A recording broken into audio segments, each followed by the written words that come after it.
Rohini College of Engineering and Technology near Anjagramam Junction, Kanyakumari Main Road, Palkulam. அடுத்தடுத்த பரபரப்பான நிகழ்வுகள் நடந்து கொண்டே இருக்கின்றன. இடதுசாரிகள் முடிவு என்ன என்பது மிகப்பெரிய கேள்வியாக இருக்கிறது. மார்க்சிஸ்ட் கம்யூனிஸ்ட் கட்சியின் அலுவலகத்திலிருந்து செய்தியாளர் முருகேசன் இணைந்திருக்கிறார். முருகேசன், அங்க என்ன நகர்வு, என்ன மாதிரியான ஆலோசனை எல்லாம் நடத்துறாங்க, அங்க இருக்கக்கூடிய நிலைமை என்ன?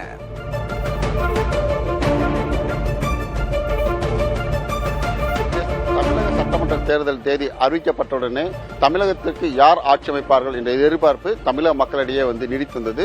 தற்போது தேர்தல் முடிவுக்கு பிறகும் அதே கருத்து தான் மக்கள் மத்தியில் எழுந்தது. ஏனென்றால் தேர்தல் முடிவு அறிவித்த பிறகு 4 நாட்களாகியும் எந்த ஒரு கட்சிக்கும் பெரும்பான்மை கிடைக்காத நிலையில் தற்போது தொங்கு சட்டசபை அமைந்திருக்கிறது. குறிப்பாக தமிழக வெற்றி கழகம் சார்பில் மட்டும் 108 இடங்களை பிடித்திருக்கிறது.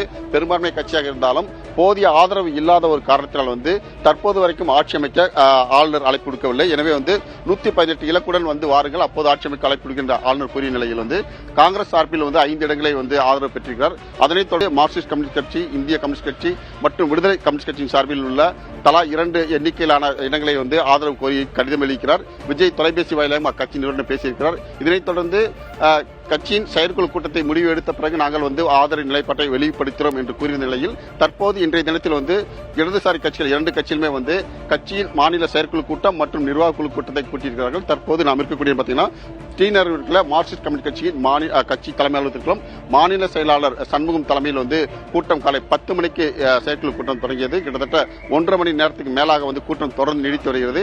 செயற்குழு உறுப்பினர்கள் 15 பேர், அதே போன்று தலைமை செயற்குழு அரசியல் நிர்வாக குழு உறுப்பினர் உட்பட மொத்தம் 18 பேர் இந்த கூட்டத்தில் பங்கேற்றிருக்கிறார்கள். காலையிலிருந்து தொடர்ந்து பரபரப்பான சூழலில் இந்த கூட்டம் தொடர்கிறது.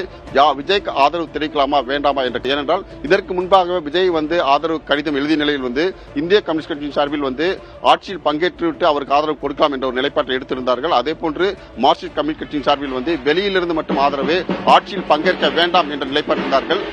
2 கட்சிகள் எடுக்கிற நிலைப்பாட்டை ஒட்டிதான் விடுதலை சிறுத்தை கட்சி நிலைப்பாடு இருக்க கூறியதா கட்சியின் தலைவர் திருமாவளவனே வெளிப்படையாக கூறியிருந்தார்.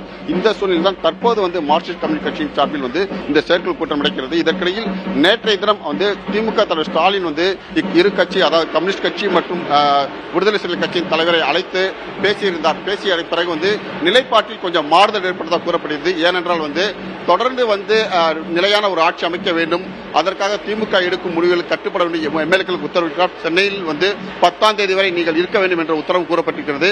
இந்த சூழ்நிலையில் அதிமுகவுக்கு திமுக வெளியிலிருந்து ஆதரவு கொடுக்கக்கூடிய ஒரு சூழல் இருப்பதாக கூறப்படும் நிலையில் தற்போது தொடர்ந்து கடந்த 10 ஆண்டுகளாக திமுக கூட்டில் இருந்த இடதுசாரி கட்சிகள் திமுக தலைவர் ஸ்டாலின் சொல்ல நிலைப்பாடு கேட்பதா அல்லது புதிதாக வந்திருக்கக்கூடிய கட்சியான தாவேகா தலைவருக்கு ஆதரவு அளிப்பதா என்ற கோணத்தில் தற்போது தொடர்ந்து இந்த ஆலோசனை கூட்டத்தில் ஈடுபட்டு வருகிறார்கள்.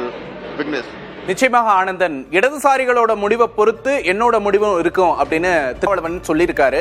இடதுசாரிகளோட முடிவு அப்படிங்கிறது இங்க முக்கியமான துருப்புச்சீட்டா மாறி இருக்கு அப்படிங்கறத பார்க்க முடியுது. கூடுதல் விவரங்களுக்கு நன்றி Anandan. Rohini College of Engineering and Technology near Anjagramam Junction, Kanyakumari Main Road, Palkulam.